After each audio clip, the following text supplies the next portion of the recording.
Hello yours! చలైతే మాకిక్కడ చాలా ఎక్కువుందండి. మీకెక్కువుందా?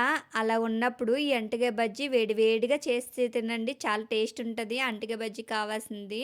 ముందు 2 అంటికలు తీసుకున్నానండి. ఇలా కట్ చేసుకుంటున్నాను.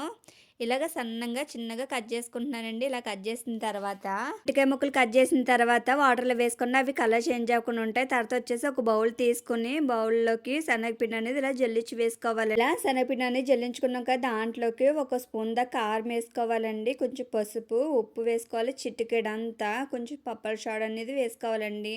అదండి వంట సోడా వేసుకొని ఒకసారి ఇలా కలుపుకోవాలి. కలుపుకున్నాక వాటర్ వేసుకొని చూసుకొని యాడ్ చేసుకోవాలండి. బ్యాటర్ అనేది ఈ విధంగా ఉండాలి. ఇలా ఉన్న బ్యాటర్ అనేది ఇప్పుడు మనం కట్ చేసుకున్నాం కదండీ అంటికాయ ముక్కలు. ఆ ముక్కలనేది ఇలా పిండిలో ముంచుకొని ఆయిల్‌లో వేసుకోవాలి. ఆయిల్ అనేది బాగా హీట్‌గా ఉండాలి. హీట్‌గా ఉన్న దాంట్లోనే ఏస్తే బాగా ఉంటాయండి అంటికాయ బజ్జీలనేది.